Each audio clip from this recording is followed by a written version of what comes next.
Olá, galera, como vocês estão? Professora Eva Vilma aqui de novo com vocês. Essa semana, né, temos uma comemoração que todo ano vocês fazem aí com a turma de vocês, na sala de vocês, mas esse ano, infelizmente, vai ser cada um na sua casa, né? Mas quem sabe ao retornar, se nós não podemos, né, fazer uma com todas as medidas, né, de prevenção que ainda tem que ter, mas por enquanto essa semana vamos comemorar assim, vamos nos reunir assim. E a aula de hoje vai ser sobre crônica e suas características. Está no material de vocês, para acompanhar também, vocês podem acompanhar por lá, material de vocês na página 59. Vocês hoje vão saber um pouquinho, ver. Vocês já viram, mas sempre é bom, sempre relembrando, né? E voltando um pouco assim o assunto, vocês vão lembrar, vão ver o que é uma crônica, qual é a característica dela, para que é que serve uma crônica. Tem vários tipos de crônica. Vamos descobrir agora. E essa aula vai estar lá no portal, né? No YouTube, lá no portal da Secretaria da Educação. Vocês vão lá no YouTube, faz a inscrição de vocês, clica lá em inscrição, aperta o sininho, dá o like lá de vocês e acessem e respondam a atividade que tem lá, tem um desafio. Não deixem de praticar, certo, galera? Mas vão lá e deixem um joinha lá. E hoje vamos ver o que é uma crônica. Vou compartilhar aqui com vocês, para vocês verem. Bem, aqui é o nosso papel, né? Jovem, educação, jovens e adultos. Nossa disciplina hoje, português. E aqui, crônicas. Vamos saber quais são as características de uma crônica. A crônica. A crônica é filha do jornal e da era da máquina, onde tudo acaba tão depressa. Ela não foi feita originalmente para o livro, mas para essa publicação efêmera que se compra num dia e no seguinte é usado para embrulhar um par de sapatos ou forrar o chão de cozinha. Antônio Cândido. Ele fala aí que a crônica é uma esfera, sempre vem publicado, na maioria das vezes, né, em jornais.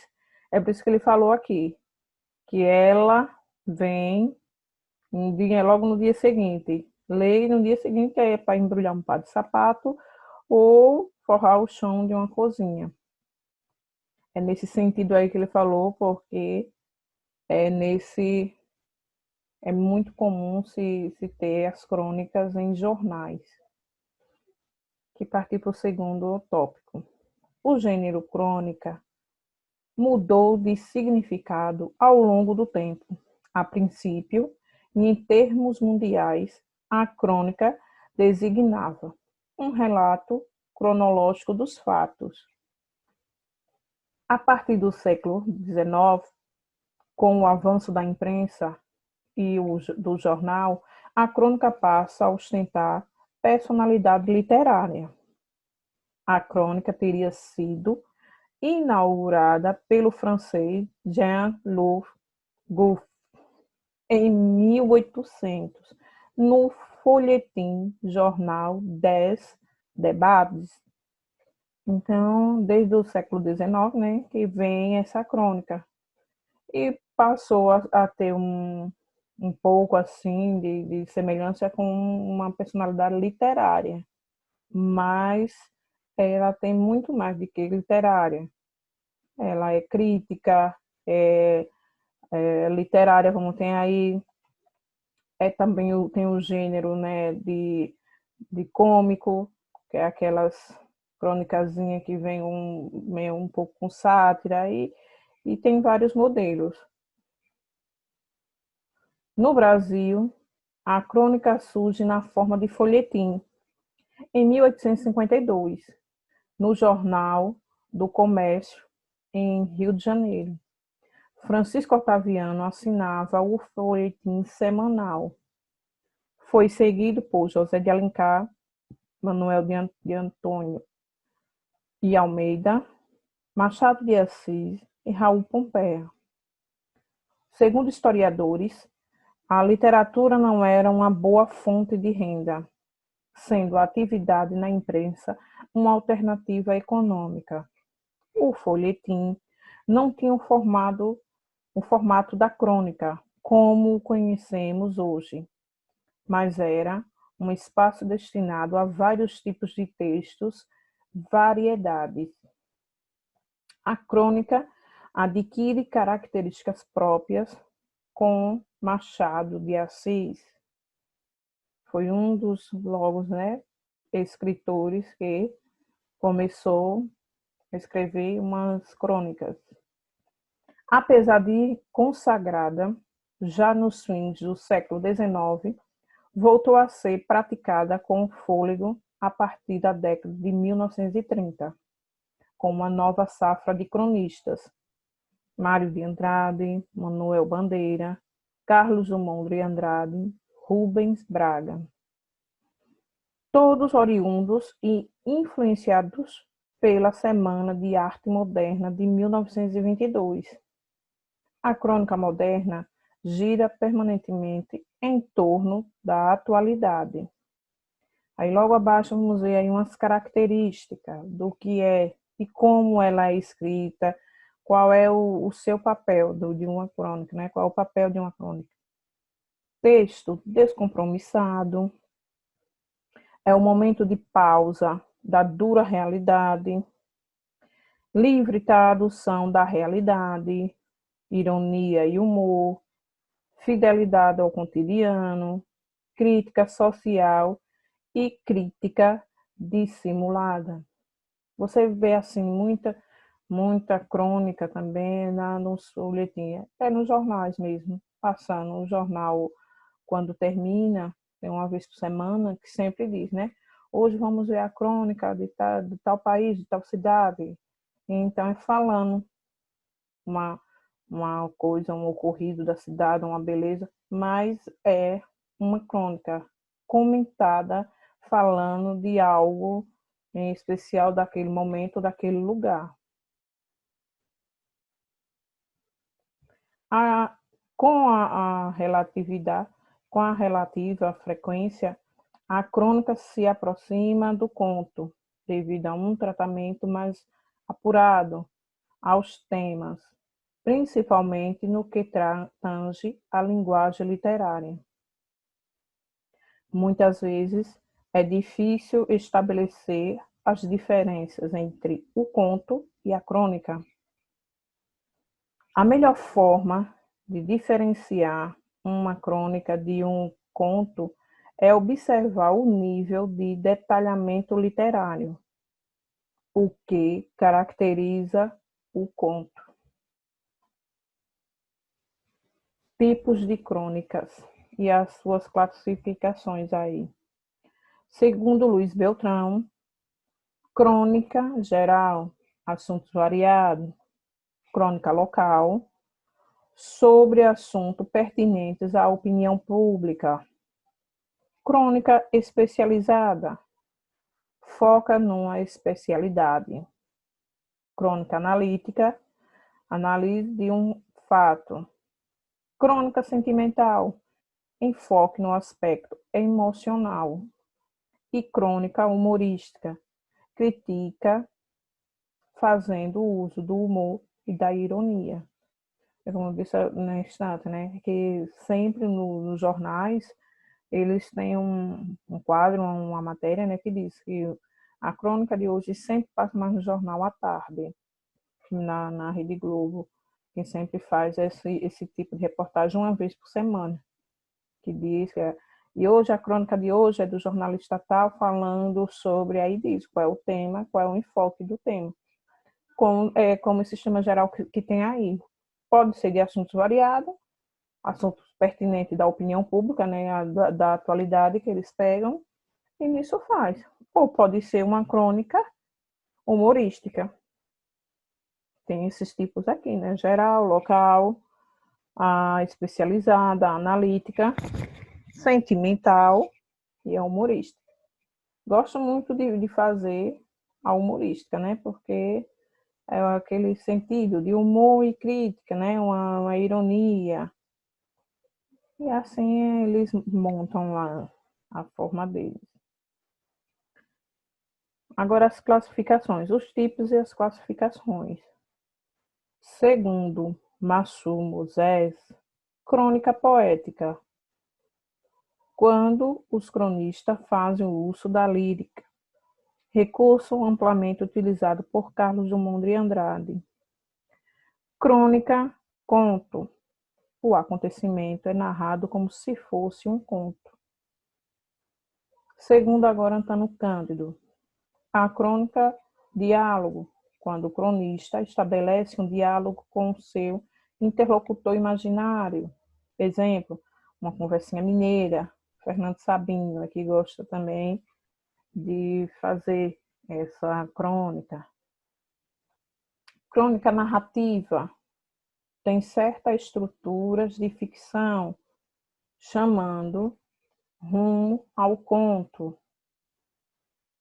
No caso, você começa a contar e, ao mesmo tempo, o conto, com aquele, naquela época passou, que você vai fazendo aquela crítica um pouco naquele tempo, mas trazendo para a atual realidade. Aí é chamado assim, uma crônica narrativa. Você vai narrando para a atualidade, mas em forma de conto.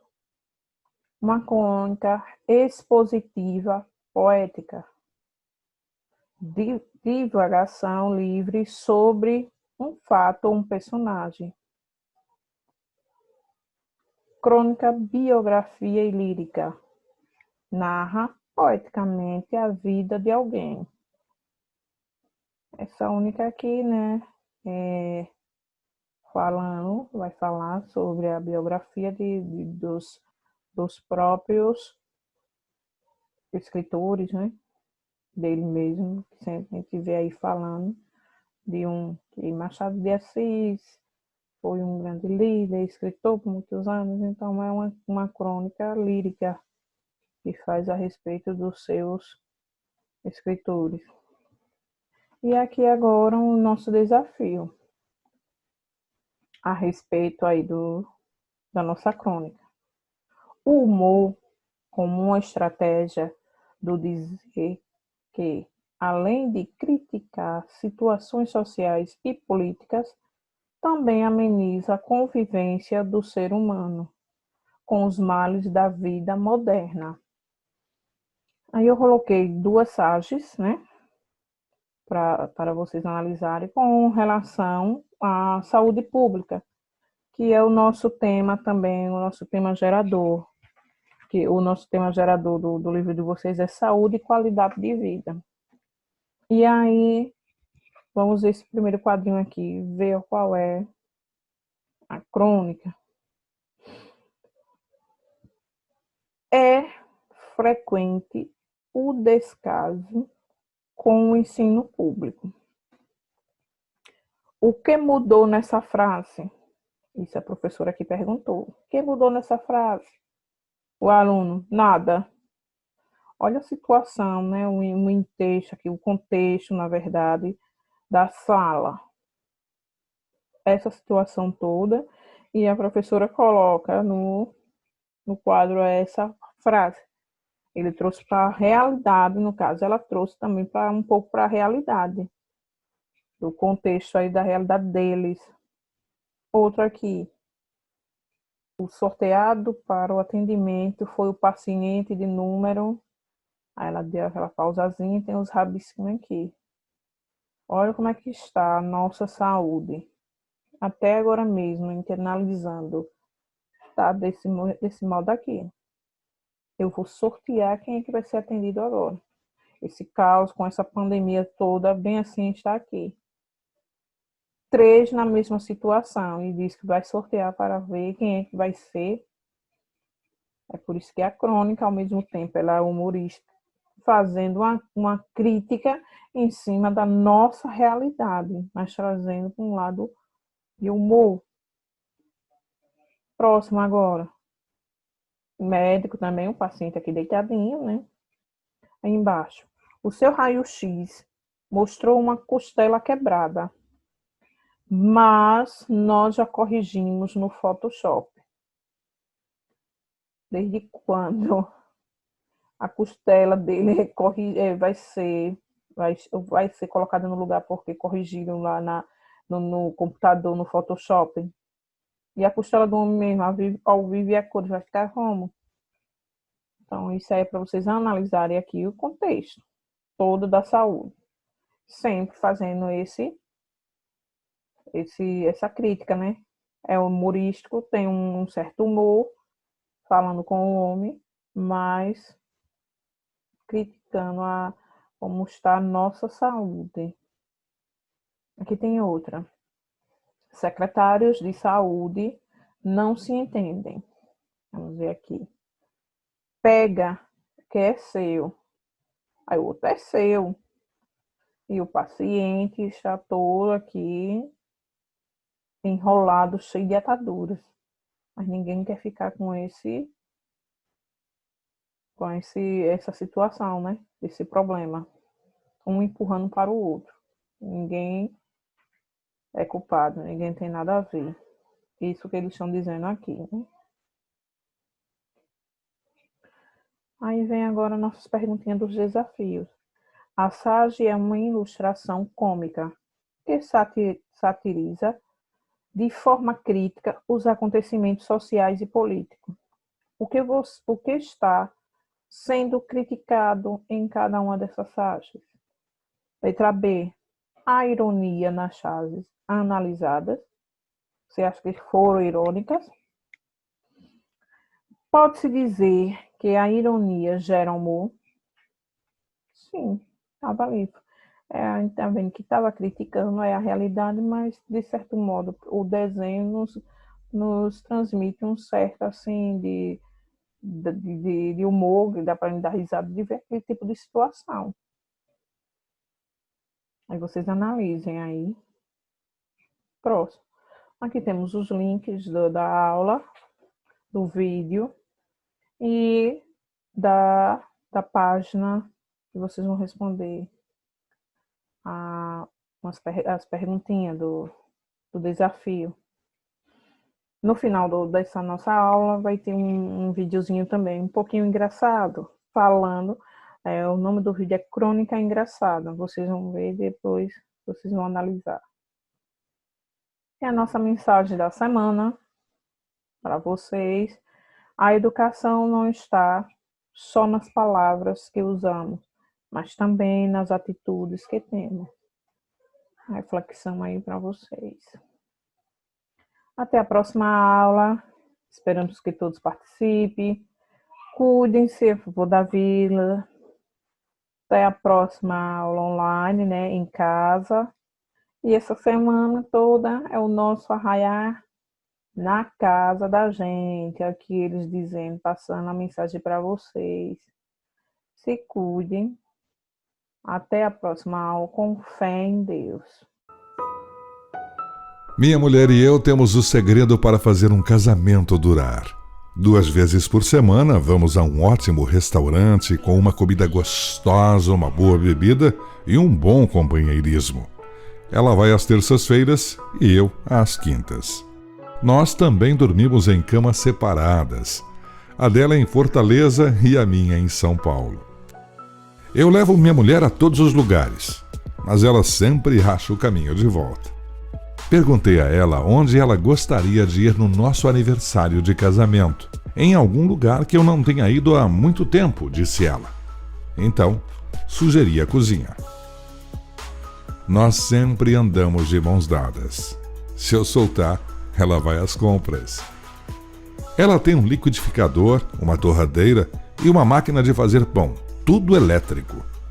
Então ela disse: nós temos muitos aparelhos, mas não temos lugar para sentar. Daí comprei para ela uma cadeira elétrica. Lembrem-se, o casamento é a causa número 1 para o divórcio. Estatisticamente, 100% dos divórcios começam com o casamento. Eu me casei com a senhora certa. Só não sabia que o primeiro nome dela era Sempre. Já faz 18 meses que não falo com a minha esposa. É que eu não gosto de interrompê-la. Mas tenho que admitir, a nossa última briga foi culpa minha. Ela perguntou o que tem na TV. E eu disse, poeira.